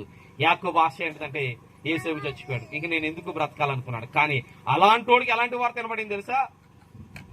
నాయనా, కొడుకులు వచ్చి, నాయనా యేసేపు బ్రతికే ఉన్నాడు. కాదురా, చచ్చిపోయాడు అన్నారు, మృగం తినేసింది అన్నారు, అంగీ తెచ్చారంటే, నాయనా మమ్మల్ని క్షమించండి, మేము ఆ రోజు తమ్ముడి మీద కోపంతో అమ్మేశాము. ఈ రోజు ఐగుప్తు దేశంలో తమ్ముడు ప్రధానమంత్రి. నాయన తమ్ముడు ఏంటి? ప్రధానమంత్రి. ప్రపంచానికి ఆకలి తీరుస్తున్నాడు, ధాన్యాన్ని నిల్వ ఉంచుతున్నాడు. అది నేర్పింది ఎవరు? ధాన్యం నిల్వ ఉంచడం. ఈ ప్రపంచానికి నేర్పింది ఎవరు చెప్పండి? ధాన్యం నిల్వ ఉంచడం యేసేపు ద్వారానే జరిగింది. హల్లెలూయా, హల్లెలూయా. వెంటనే తెప్పరినంట, ఇంకింతే చాలు. ఏమన్నాడు? ఇంకింతే చాలు. అప్పుడు వరకు సడలని మోకాళ్ళు, లేవలేని కాళ్ళు, లేవలేని నడుము, ముసలితనము, బలహీనం కలిగిన ఆలోచనలు, చావుకి ఎదురు చూసే మనిషికి ఎప్పుడైతే చల్లని కబురు వినబడిందో ఒక్కసారిగా దేహము నిలబడింది. గట్టిగా చెప్పని కొట్టి దేవుని నామాన్ని కనపరచండి. కాళ్ళు నిలబడినాయి, మోకాళ్ళు నిలబడినాయి, మంచం మీద లేచినాడు. తనలో ఉన్నటువంటి ఆ బలహీనత పోగొట్టుకున్నాడు. పదండి యేసేపు దగ్గర బయలుదేరడం అని చెప్పి వచ్చినాడు. యేసేపు ఎదురుపడ్డాడు. ఇద్దరు కావులించుకున్నారు. కొడకా నిన్ను చూసే ఇదే చాలు, నాకు ఇంకా మరణం వస్తే చాలు అనుకున్నాను. హల్లెలూయా. మొదటి స్థితి ఎలాగున్నది కాదు, చివరి స్థితి ఎలాగుంటున్నదో గుర్తుపెట్టుకో. ఆరంభం కాదు, ముగింపు ఎలాగున్నదో గుర్తుపెట్టుకో. మొదటిలో అనుభవించిన శ్రమలన్నీ మర్చిపోయేలాగా దేవుడు చేశాడు. నీ శ్రమలన్నీ ఈ రోజుతో నువ్వు మర్చిపోబోతున్నావు.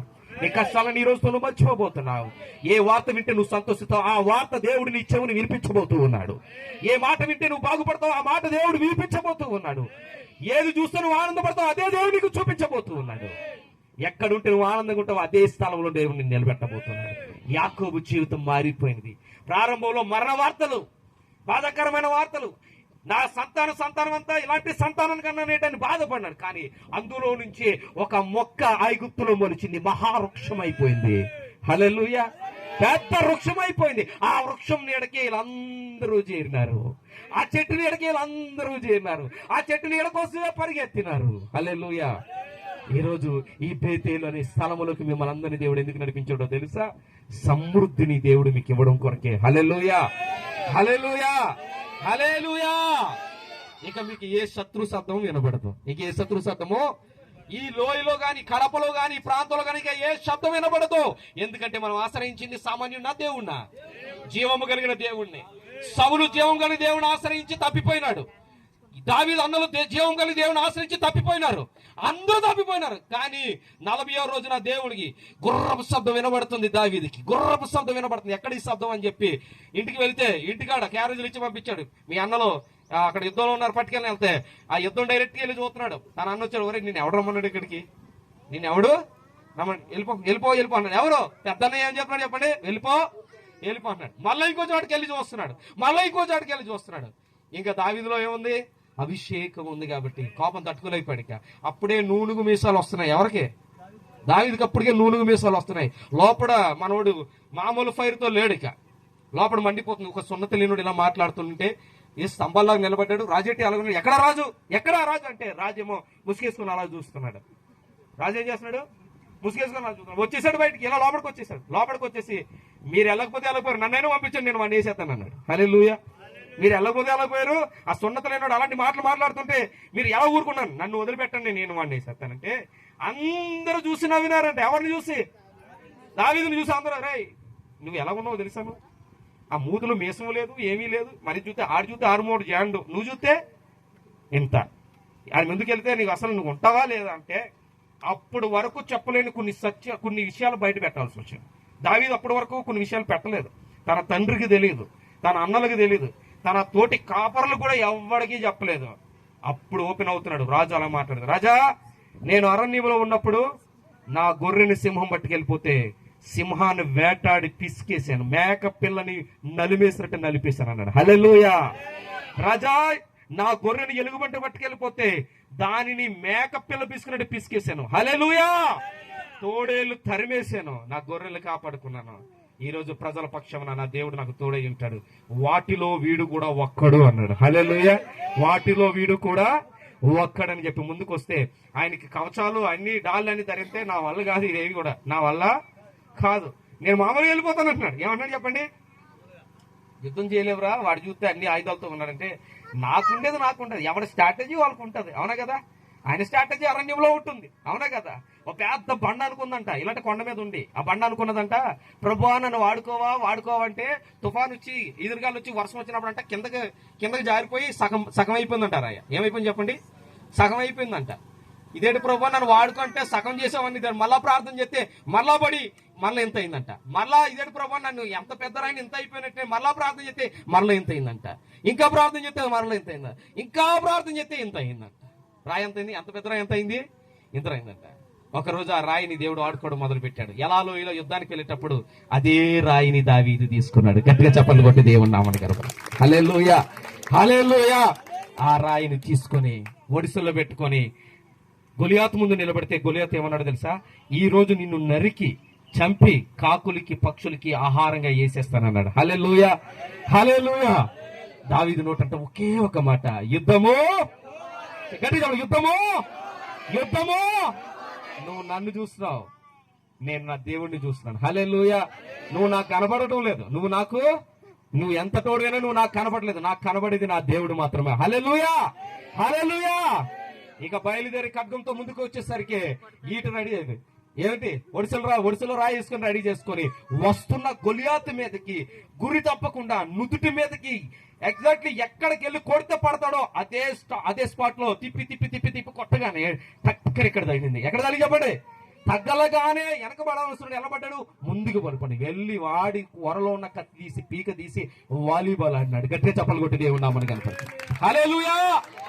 ఈ కొండ ప్రార్థన ద్వారా ఇక నీ శత్రువు కనబడడు. గొలియాతు స్వరం నీ ఇంటి ముందు వినబడదు, నీ ఉద్యోగంలో వినబడదు, నీ వ్యాపారంలో వినబడదు, నీ కుటుంబంలో వినబడదు. గొలియాతు స్వరం ఈ కొండ మీద వినబడదు. శత్రువు ఎన్ని ప్రయోగాలు చేస్తున్నా, ఎన్ని వ్యతిరేకతగా లేచినా, ఎంతమందిని భయపెట్టాలనుకున్నా, మనది పిరికాత్మ కాదు, మన దేవుని రక్తము బలమైన ఆత్మకు నింపబడినది, ధైర్యపరిచే ఆత్మ. సంఘములో అది నిలబడలా. సంఘంలో గొలియాతు స్వరం వినబడకూడదు, ఇట్లా గొలియాతు స్వరం వినబడకూడదు, వీధిలో గొలియాతు స్వరం వినబడకూడదు. ఈ ప్రాంతంలో తెలుగు రాష్ట్రాల్లో గొలియాతు స్వరం వినబడకూడదు. ఆయన ఆశ్రయించిన వారు మన సిగ్గుపడని అవసరం లేదు. మనల్ని నిలబెట్టింది ఎవరో చెప్పండి? యుద్ధము మన పక్షమును మన దేవుడు చెయ్యునుగాక. నీలాంటి దేవుడు లేడయ్యా, నీ సాటి దేవుడు లేడయ్యా, నీలాంటి దేవుడు లేడయ్యా, నీ సాటి దేవుడు లేడయ్యా. ఆరాధింతును నిన్నే, ఆరాధింతును నిన్నే, ఆరాధింతును నిన్నే, ఆరాధింతును నిన్నే, ఆరాధింతును.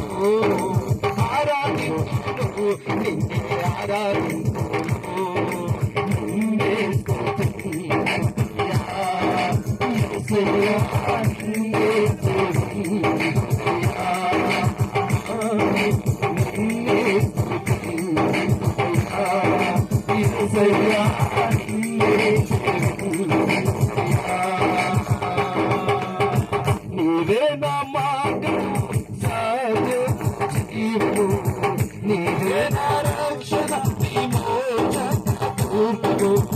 నీవే నా మార్గము, సత్యము, నీవే నా రక్షణ, విమోచన. నీ సాటి దేవుడు లేడయ్యా ఈ జగమందు, నీ సాటి దేవుడు లేడయ్యా, నీ సాటి దేవుడు లేడయ్యా ఈ జగమందు, నీ సాటి దేవుడు లేడయ్యా. అందరూ ఆరాధింతును నిన్నే, ఆరాధింతును, ఆరాధింతును నిన్నే, ఆరాధింతును, ఆరాధింతును నిన్నే, ఆరాధింతును, ఆరాధింతును నిన్నే, ఆరాధింతును. హల్లెలూయా, హల్లెలూయా.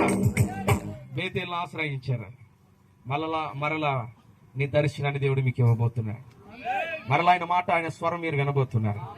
పోగొట్టుకున్న ప్రార్థన జీవితం, మొదటి ఆ బలిపీఠం మరలా మీరు కట్టుకోబోతున్నారు. ఆ ప్రార్థన బలిపీఠం మరలా మీరు కట్టుకోబోతున్నారు. విడిచిపెడదాం అనుకున్నారు, వదిలిపెడదాం అనుకున్నారు, కానీ దేవుడు మిమ్మల్ని వెంటాడి మళ్ళీ ఇక్కడ తీసుకొని వచ్చి అన్నాడు. వేలాది మంది ప్రజలు చుట్టుపక్కల ఉండొచ్చు, కానీ మిమ్మల్ని దేవుడు ప్రత్యేక పరిచయం తీసుకొచ్చు. అంటే మీ అందరి మీద ఆయనకి ఏముంది చెప్పండి? గొప్ప ప్రణాళిక ఉంది. ఈ రోజుల్లో చాలా మంది తేలికపాటి ప్రార్థనలు, అంటే మనం ఎవరిని విమర్శించొద్దు, కానీ మనుషులు ఎక్కడ ఉంటే ఎక్కడైతే బాగా మనకి ఏదైతే లబ్ధి కలుగుతుందో ఏదైతే ఉంటుందో ఇలాంటి ప్రార్థనల ద్వారా మోడుబారిన బండబారిపోయిన జరగని కార్యాలన్నీ కూడా జరుగుతాయి. హల్లెలూయా. ఇలాంటి ప్రార్థనల ద్వారా జరగడం అంటే ఏదో ఉండదు, సాధ్యంగాను అంటే ఏదో అన్ని సాధ్యపరుస్తారు దేవుడు. ఆమె ఆ అనుభవం నాకు ఉంది కాబట్టి ఈ స్థలంలో దేవుడు నన్ను నిలబెట్టాడు. సహోదరికి తెలుసు ఇలాంటి పరిచయం నేను చేస్తూ ఉన్నప్పుడు దేవుని బిడ్డలారా, ఈ కొండ పరిచయం చాలా విలువైన పరిచయం. ఎప్పుడు సహోదరికి మీరు సపోర్ట్గా ఉండండి, ఏ కష్టం వచ్చినా. నేను కూడా ఒక చిన్న సాక్ష్యం చెప్పాలని ఆశపడతాను.